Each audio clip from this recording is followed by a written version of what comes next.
د سپوږمۍ تر کلي.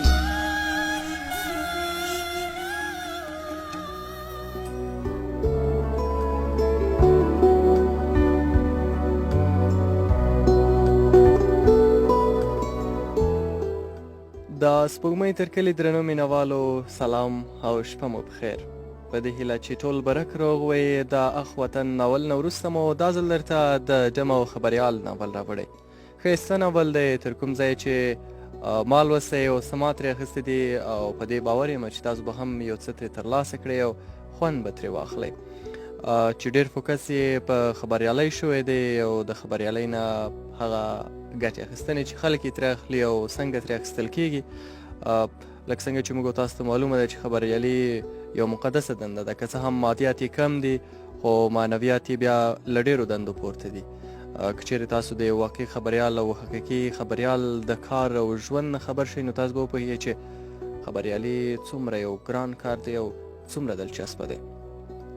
همداراز په دغه ناول کې د هغه اخیراً حقیقته پرده پورته شوې کوم چې زموږ په ټولنه کې شته دي او تاسو ته به هم د یو بدکارې لا ناز، نزاکت، ګډا او بدن خوند اخیستی وي او یا به مو لیدلی وي خو کله به مو هم د دوی په ژوند فکر نه وي کړی. په دغه ناول کې به د پښتني ټولنې د هغه د بدمرغه خلکو هغه دویم او اخیراً مخ هم وګورئ او زموږ په ځوان کهول کې باید د دې ناول په لوستلو د بشر دوستۍ او پښتونولۍ روحیه راپیاوړې شي.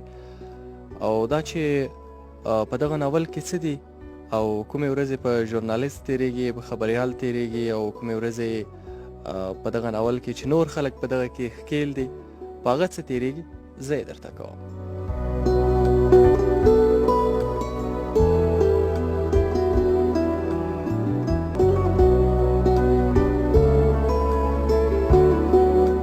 په ډېرو ستونزو مو د هغه شمېره پیدا کړه. زنګ مې ورته وواهه، ورته ومې ویل زه غواړم له تاسو سره وګورم. هغه هم بې له کومې خبرې راته خپل ځان راوښود. په ډېر عادي ډول یې ویل چې د نوې هډې شاته راشه، چېرته چې د ماشومانو روغتون دی هلته راشه، زه به در ووځم. ما هم ورته ښه وکړه. زه په شلوزان هوټل کې دیره وم. تشناب ته ننوتم. په خپلو ویښتو مې ګوتې ووهلې. بیا مې خپل بیک راواخیست او له هوټله راکوز شوم. یوې رکشې ته مې په شپېلۍ د درېدو اشاره وکړه. رکشه ډېره ژر ودرېده. د سړک یوې غاړې ته ودرېدم.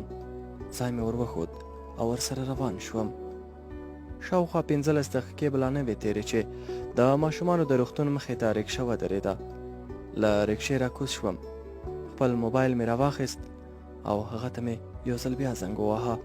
مقابل لوري هم لکه زما زنګ ته چې په تمه وي سم له واره جواب راکړ. هغه ویل چې څو شېبو کې همالته درځم او هم یې راته خپلې نښې نښانې وښودې چې سپینې جامې مې په تن دي، د سر ویښته یې شته او په وجود غوښن تور غنم رنګه په ونه لوړ دی. ما هم خپلې نښې ور وښودې. تږی وم. خولې مې پاکې کړې. د روغتون مخې ته د ګنیو د شربت یو ګاڼۍ ولاړه وه. د ګنو شربت مې راواخیست. لا به مې ګلاس پوره خلاص کړی نه و چې مخامخ تور غوښن او سپین کالی سړی چې په لاس کې یو توره کڅوړه نیولې وه را روان و. ما هم بې له کومې ویرې اشاره وکړه. هغه زما په لور راغی. داسې روغبڼ یې راسره وکړ لکه چې موږ سره لا پخوا وپېژنو. د کور د ټولو غړو پوښتنه یې رانه وکړه. یو تر ټولو عجیبه پوښتنه یې وویل چې حاجي صاحب څنګه دی؟ یعنې زما پلار یې یاداوه او په رښتیا هم زما پلار حج کړی و. حیران شوم چې ده ته څنګه معلومه ده چې زما پلار حاجي دی. زه د دغه سړي له دا ډول چلند بیخي متاثر او حیران شوم. خو بیا وروسته پوه شوم چې دوی ځکه دغه شان تعارف کوي چې نور خلک پرې پوه نه شي. سړي په ډېرې مینې وویل ښه نو یاره ستړی به یې راځه چې بیټکیا حجرې ته لاړ شو. هغه مخکې شو او زه ورپسې وروسته روان شوم. ترې مې وپوښتل څنګه کاروبار مو ښه روان دی؟ هغې یو سوړ او سیلی ویست. بیا یې په خپل مخ لاس وسولاوه او ویې ویل ولا ښه دی ګزاره کیې. ما به لا برې خبرې ته ځان نه و جوړ کړی چې په یو کور ور دننه شوو. له ننوتو سره سم هغه دروازه بنده کړه. خدای شته یو څه وویرېدم خو بیا مې هم د هغه پروا ونه کړه. د کور په منځ کې یوه ډېره ښکلې ودانۍ وه. د ودانۍ مخې ته یو ډېر زړه راښکونکی شین چمن او ګیر چاپېره ترې رنګارنګ ګلان کرل شوي وو. د چمن په منځ کې څو څوکۍ ایښې وې چې یو حسینه نجلۍ پکې ناسته وه. هغې په یو لاس موبایل غوښته نیولی و او بل لاس یې په خپلو اوږدو خرمایي ویښتو کې واهه. داسې ښکارېده لکه چې له چا سره چې په خبرو بوخته وي. کله به په خندا شوه او کله به د آرامه، خو د مقابل لوري په خبرو کې ډوبه وه. تور پهلوان سړی مخکې او زه ورپسې روان وم. د بوټو په منځ کې چمن ته ور داخل شوو. موږ هم راسن د هغې نجلۍ سره په خوا کې په پرتو چوکیو دمه وکړه. د خرمایي ویښتو لرونکي په موبایل خبرې د یوې شېبې لپاره بندې کړې او په ډېر سوځونکي نزاکت یې ما ته مخ راواړوه. په خیر راغلې. ما هم د سر په خوځولو د مننې ځواب ورکړ. جینۍ بیا په خبرو شوه. سړي وویل: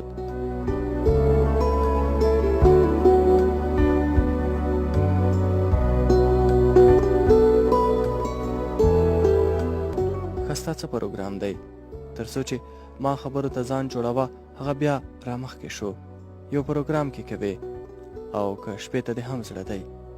ځواب مې وکړ: نه، زه کوم پروګرام نه کوم.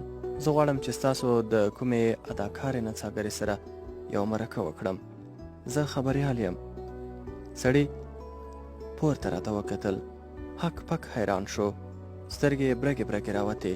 په قهر یې وویل: نه وروره، که د کوم پروګرام لپاره راغلی یې خو ورځه چې زړه دې خوشحاله کړې.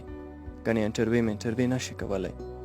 ما وویل: کومې پیسې چې تاسو په یو پروګرام اخلئ هماغه به زه درکړم، خو زه به انټرویو کوم. سړي سر وڅانډه. نه، دا هېڅکله نشي کېدی. تا باید ما ته اول ویلي وای چې زه انټرویو کوم. ګوره، دا د پښتون کار نه دی چې خبره یو رنګ وکړې او بیا دلته بل څه وایې. په زړه کې مې ویل چې تا کله د پښتنو کار شروع کړی چې له ما نه د پښتنو تمه کوې، خو د هغه د قناعت په موخه خبرې شروع کړې. ګوره، دا تاسو ته هیڅ کومه ستونزه نشي پېښولی. بس یوازې یو مرکه ده، نور څه نه دي. زه غواړم چې د دغو جنکیو له حالته خلک خبر کړم چې دوی دلته څنګه ژوند تیروي او د دوی د وجود نه خلک څرنګه استفاده کوي. کیدای شي تاسو سره د دې ځای حکومت څه مرسته وکړي. سړي د لاس په اشارې سره بیا نه وکړه. د سګرټو له ډبې یې سګرټ راوکښ او ویې ویل: مخکې هم ستا غوندې یو کس راغلی و چې بیا یې راته غټ مشکل جوړ کړ. روکي جانه، بس ته د کار نه تیر شه. که کوم پروګرام ته دې زړه وي بس ورځه پرې، او که نه زړه دې نه وي بیا نو تلی شي. په چوکۍ د ناستې نجلۍ ټلیفون خبرې هم پای ته ورسېدې. هغې زموږ په ټوله کیسه ځان پوه کړی و. په ډېر ناز او ادا راوړاندې شوه. سړي ته یې په سترګو کې څه اشاره وکړه. ویې ویل: لالا پرېږده یې، زور سره انټرویو کوم. لالا او نجلۍ سره په سترګو کې څه وویل. بیا یې ښه وکړه. نجلۍ ما ته وکتل. په مکرجن انداز یې وویل: ښه نو، فیس دې ورکړه او راځه چې انټرویو وکړو. ما هم بې له کومې پوښتنې جیب ته لاس کړ. 2 د کلدارو زرګونونه مې ورکړل. لالا سر وخوځاوه. ویې ویل: یو بل هم راکړه. ما چې په ډېرو خوارو سره دا چانس ترلاسه کړی و، نو اوس مې نه غوښتل چې دا چانس له لاسه ورکړم. بل زرګون مې هم د هغه په لاس کې ورکېښود او د نجلۍ پسې روان شوم. ودانۍ ته ننوتو. ګیر چاپېره خونې وې او په منځ کې یو لوی سالون و چې 2 سیټه کوچونه پکې پراته وو. له کوټو نه د بېلابېلو سندرو اوازونه راوتل. زما لپاره د ریپورټ د سټانډاپ د ثبتولو تر ټولو ښه ځای همدا و. غوښتل مو چې کله له مرکې وزګار شم نو په سالون کې به یو سټانډاپ ریکارډ کړم، تر څو زما ریپورټ نور هم حقیقت ته نږدې شي. د نجلۍ پسې جوخت کوټې ته ننوتم. د کوټې په یو خوا کې د خوب یو لوی تخت پروت و. تخت سره په خوا کې په یو میز تلویزیون او یو غټ ټیپ ایښی و. ما ته یې د کېناستلو ویل. زه هم د کوچ په یو کونج کېناستم. هغه د سینګار میز ته مخې ته ورغله او پر چوکۍ کېناسته. په سر خو یې پړونی هسې هم نه و، خو ویښته یې اوچت کړل او د ځان په سینګار لګیا شوه. له ما هم حواسو کډه کړې وه. بیخي لکه یو بوت ناست وم. یو ښه شېبه هغه د ځان په سینګار تېره کړه او بیا یې د خپلو پښو پورې کنګورګان وتړل. حیران شوم چې دا څه کوي، او حیران خو به زه کوم چې دغه شان ځای ته په لومړي ځل راغلی وم. جنۍ رانږدې شوه، دومره راجوخته شوه، په دواړو لاسو یې زما سر ونیو او ویې ویل او زما شیرني. ما ویل د څه شیرني؟ ویې خندل. ولې؟ هغه خو دې لالا ته ورکړې، زما شیرني خو به هم راکوې، کنجوسي به نه کوې. د کمیس په مخه جیب کې مې 500 کلدارې وې، هغه مې په لاس کې ورکېښودې. یو دقیقه به لا نه وه تېره چې په ټیپ کې یو مسته هندي سندره چالانه کړه او په یو خوا ورته راواوښته. اوس نو پوه شوم چې دا غواړي ما د خپلو نفسي خواهشاتو په جال کې راګیر کړي. داسې هم نه ده چې زه به فرښته وم، زه هم ځوان وم، ما هم د ځوانۍ خواهشات لرل، خو نه پوهېدم چې ولې په دې وخت کې زه هم د هغې په شان یو جلی وم.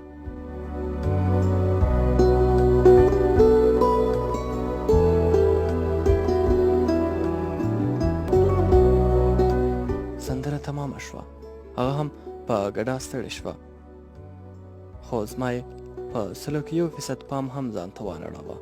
جلۍ زما څنګ ته په کوچ کېناسته، خپل دواړه لاسونه یې زما له غاړې تاو کړل، خو ما یې ډېر ژر تمه ور پرې کړه. د هغې دواړه لاسونه مې له خپلې غاړې په ډېره غوسه له غاړې لرې کړل او په خبرو مې شروع وکړه. ګوره، زه غواړم تا سره مرکه وکړم، ته یې کولی شې او که نه؟ هغې ځواب راکړ. نو ولې دا درته مرکه نه ښکاري؟ ومې ویل زه غواړم ستا په ژوند له تا سره وغږېږم او ستا خبرې ثبت کړم. جنۍ بیا وخندل. یاره تېرېږه، د دې مرکو نه ما څه وکړل او ته څه کې؟ راځه یو ځل دا د خوند دنیا وګوره، په خپله به دې مرکه د پامه بده شي. والله ته مې خوښ شوې، ډېر ښایسته یې، نو غواړم لږ ټایم در سره پاس کړم. د جنۍ ښایسته ځواني، نازک بدن او د ګریوان چاک ته مې چې وکتل، څو ځله مې شیطان بدن وتخناوه، خو بیا مې ځان را قابو کړو او له ځان سره مې ویل راځه اوس له یو څه چل نه کار واخله. ورته ومې ویل ګوره، که اول ما سره مرکه وکړې نو بیا چې ته څه غواړې زه همغسې کوم. جلۍ له خندا شنه شوه، د تخت په ژۍ کېناسته، بیا یې په خپلو ګلابي شونډو نرۍ ژبه کش کړه، خپل ګریوان یې نور هم لاندې کش کړ. ویې ویل نه، اول زما ومنه، بیا به ستا منم، ولا خوښ مې شوې. راځه څو ورځې کېږي چا سره مې لاس نه دی بربړی. شیطاني حواس مې راټولولی شول، ټول بدن مې ګیر شو، په سترګو کې مې سترګې ورخکې کړې. له ځان سره مې ویل چې راځه اول د هغې خبره ومنه او بیا به در سره مرکه وکړي، څه پروا کوي. خو بیا مې هغې خبرې چې څو ورځې وړاندې راته په مرکه کې ډایرکټر یوسفزي کړې وه را په یاد شوه، چې د HIV ایډز او UTI کلمې مې په سر کې ښکته پورته شوې. هرې غوښتنې مې له ذهنه ډډه وکړه. دا به تاسو ته د حیرانتیا خبره وي چې په یو بنده کوټه کې یو زلمی هلک او 11 کلنه نجلۍ او د ځوانۍ جوش او خروش څنګه یو زلمی کولی شي چې له دغه شان کارونو نه ځان وساتي.